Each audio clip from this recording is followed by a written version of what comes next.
మీ personal interviews మరియు వ్యాపార ప్రకటనల కొరకు ఈ నెంబర్ని సంప్రదించండి. వరుసగా హైదరాబాద్ లో గత కొంతకాలంగా చూసుకుంటే గనక మర్డర్స్ అనేవి ఎక్కువైపోతున్నాయి.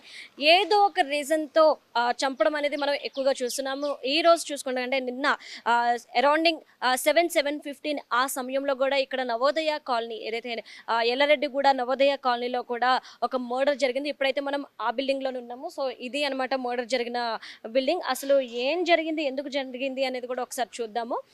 మొత్తం మీద చూసుకుంటే డాక్టర్ అమ్మ క్లినిక్ అని చెప్పేసి ఒక ఆర్ఎంపీ డాక్టర్ ఈ క్లినిక్ని రన్ చేస్తున్నారు. సో ఆయన అమ్మ క్లినిక్లో ప్రాక్టీసింగ్లో ఉన్నారు డాక్టర్గా.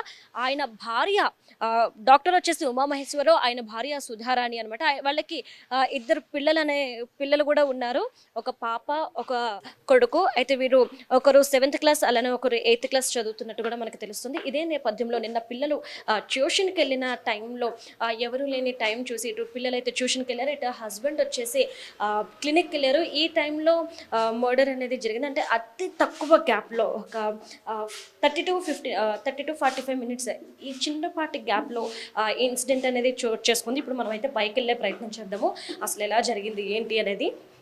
ఈ టైంలో అంటే ఇప్పుడు పలు కారణాల గురించి అన్వేషిస్తున్నారు. బంజారా హిల్స్లో అయితే కేసు నమోదైనప్పటికీ కూడా అసలు ఏం జరిగింది, ఎందుకు ఈరోజు మర్డర్ చేయాల్సి వచ్చింది అనేది అయితే ఈరోజు చాలా ప్రశ్నలు అయితే ఉత్పన్నమవుతున్నాయి. ఈ నేపథ్యంలో క్లూస్ టీమ్ కూడా వచ్చి శాంపిల్స్ తీసుకెళ్ళినట్టు తెలుస్తుంది.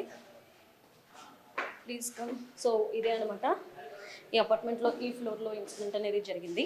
లోపలికైతే ఎవరిని అలో చేయట్లేదు, ఎందుకంటే పోలీసులు మొత్తం కూడా లాక్ చేసి పెట్టినట్టు తెలుస్తుంది.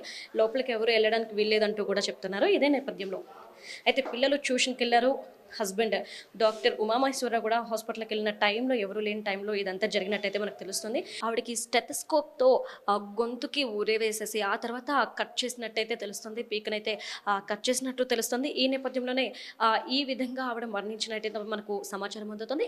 ఇక చూసుకుంటే కనుక ఎలా జరిగింది ఏం జరిగింది అనేది చూసుకుంటే, పిల్లలు ట్యూషన్కి వెళ్ళిన తర్వాత ఒక వ్యక్తి పైకి రావడాన్ని సీసీటీవీ ఫుటేజ్ ద్వారా గమనించినట్టు తెలుస్తుంది. ఇదే నేపథ్యంలో పైకి వచ్చిన వ్యక్తి ఆవిడ్ని హత్య చేసిన తర్వాత ఆ రూమ్లో ఏదైతే బంగారం పెట్టిన ఒక టేబుల్ పెట్టి ఆ టేబుల్ మీద ఒక పెట్టు ఉంటుందంట, అందులో బంగారం ఉంటుంది. తను వెళ్తూ కూడా బంగారాన్ని తీసుకెళ్ళిపోయాడంటూ కూడా పిల్లలు కానివ్వండి డాక్టర్ కానివ్వండి చెప్తున్నారు. చూసుకుంటే గనక పిల్లలు ట్యూషన్కి వెళ్ళిన తర్వాత ఇటు భర్త కూడా డాక్టర్ ప్రాక్టీస్ చేస్తున్నారు కాబట్టి అమ్మ క్లినిక్కి ఆయన వెళ్ళడం అనేది జరిగింది.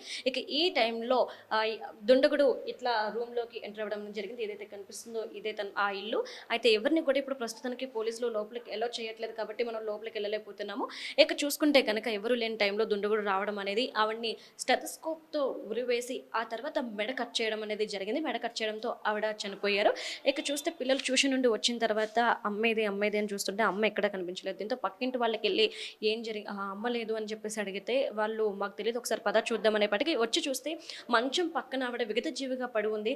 ఆ పాటికి ఆవిడ మరణించట్లయితే తెలుస్తుంది. ఇంకా హుటాహుటిన పోలీసులు వచ్చి క్లూస్ టీమ్తో అన్నీ కూడా సేకరించినట్లయితే మనకు తెలుస్తుంది. బంజారా హిల్స్లో ఈ పాటికి కేసు నమోదైంది. అయితే ఇక్కడ పలు ప్రశ్నలు ఉత్పన్నమవుతున్నాయి. ఇది ఎలా కుటుంబ తగాదాల వల్ల ఈ మర్డర్ అనేది జరిగిందా, లేదంటే భార్య భర్తల మధ్య గొడవలు జరిగాయా, ఇంకేదైనా శత్రువులు ఉన్నారా అనే కోణంలో అయితే ప్రస్తుతం ఎంక్వైరీ నడుస్తుంది.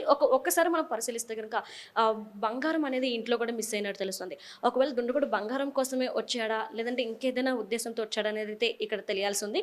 చూసుకుంటే కనుక ఒకవేళ బంగారం కోసం కాదు అని ఒక విధంగా కూడా అంటున్నారు. ఎందుకంటే తన మెయిన్ కాజ్ హత్య చేయడం అని చెప్పేసి చెప్తున్నారు. ఎందుకంటే ఆవిడకి మోకాలు నొప్పులు అలానే నడుము నొప్పి అనేది ఉండడం వల్ల ఆవిడ ఎక్కువసేపు నడవలేరు అనే మనకు తెలుస్తుంది. ఈ నేపథ్యంలో చూసుకుంటే మరి అలా ఉన్నప్పుడు మర్డర్ చేసిన వ్యక్తి ఎవరైతే ఉన్నారో ఆవిడని మర్డర్ చేయాల్సిన అవసరం లేదు. ఎందుకంటే బంగారాన్ని తీసుకొని డైరెక్ట్ వెళ్ళిపోవచ్చు. ఆవిడ బయటకు వచ్చి పక్కింటి వాళ్ళని పిలిచేపటికి అతను వెళ్ళిపోయే ఛాన్సెస్ ఎక్కువగా ఉన్నాయి. ఎందుకంటే ఇక్కడ లోపల అరిస్తే పక్క ఇంటికి కూడా వినబడలేని సిచ్యువేషన్ మనకి ఇక్కడ చూడొచ్చు ప్రతి డోర్లో కూడా. సో ఇలాంటి సిచ్యువేషన్లో తన మెయిన్ కాజ్ ఎవరైతే దుండగుడు ఉన్నాడో తన మెయిన్ కాజ్ మర్డర్ అని చెప్పేసి అంటున్నారు. సో దీనికి గల కారణాలు ఏంటి అని కూడా ఇప్పుడు పోలీసులు ఎంక్వైరీ చేయడం అనేది జరిగింది. ఇటు పిల్లలు అయితే తల్లిని కోల్పోయి దుఃఖంలో ఉన్నారు. ఇక పోస్ట్ మార్టం కోసం ఉస్మానియాకి అయితే బాడీని తరలించినట్టు తెలుస్తోంది. ఒక విధంగా చూసుకుంటే ఆర్ఎంపీ డాక్టర్గా ఆయన ప్రాక్టీస్ చేస్తున్నప్పటికీ కూడా తనకి ఎలాంటి శత్రువులు లేరు అంటూ కూడా ఆయన చెప్పడం అనేది జరుగుతుంది. నాకు ఎలాంటి శత్రువులు లేరు అంటూ కూడా ఆయన చెప్తున్నారు. ఇక్కడ పిల్లలు కూడాను మాకు అసలు ఏం జరిగిందో కూడా మాకు తెలియదు, కుటుంబంలో ఎలాంటి తగాదాలు కూడా లేవు లేవు అంటూ కూడా వారు చెప్పడం అనేది జరిగింది. మెయిన్‌గా ఇంట్లో అయితే గోల్డ్ పెట్టుకునే బాక్స్ ఒకటి మిస్ అయిందంటూ కూడా వీళ్ళు చెప్పడం జరిగింది. సీసీటీవీ ఫుటేజ్‌లో కూడా ఆ అబ్బాయి రావడం వెళ్తూ ఆ గోల్డ్ బాక్స్‌ని పట్టుకెళ్ళడం కూడా క్లియర్‌గా రికార్డ్ అయినట్టయితే తెలుస్తుంది. ఇక పలు కారణాలు రేకెత్తిస్తున్న ఈ మర్డర్‌లో ఎలాంటి విషయాలు బయటపడతాయి? అసలు ఎందుకు ఇలా జరిగింది అనేదైతే పోలీసులు ఆహ్, అన్వేషించే ప్రయత్నంలో అయితే ఉన్నారు. క్లూస్ టీమ్ ఈ పాటికే ఆ క్లూస్ అన్నిటిని కూడా తీసుకెళ్ళి సేకరించింది. ఇక మొత్తం మీద చూసుకుంటే గనుక ఎవరిని కూడా లోపలికి రానివ్వకుండా మొత్తం కూడా లాక్ చేసి పెట్టారు పోలీసులు. ఒక విధంగా చూసుకుంటే అసలు ఎందుకు జరిగింది అనేది పక్కన పెడితే ఇక్కడ మొత్తం మీద చూసుకుంటే 44 సంవత్సరాల సుధారాణిని అరెస్ట్ చేయాల్సిన అవసరం ఏంటి అనేది కూడా ఇక్కడ పలు ప్రశ్నలు ఉత్పన్నమవుతున్నాయి. అయితే చుట్టుపక్కల అందరూ కూడాను వాళ్ళ ఫ్యామిలీ గురించి అయితే చాలా మంచిగా చెప్తున్నారు. ఏంటంటే ఎవరితోని కలవరు, వాళ్ళ పని వాళ్ళు చేసుకుంటూ ఉండిపోతారు, చాలా సరదాగా ఉంటారని కూడా చెప్తున్నారు. మరి ఈ టైంలో ఏం జరుగుతుంది ఏంటి అనేది అయితే వేచి చూడాలి.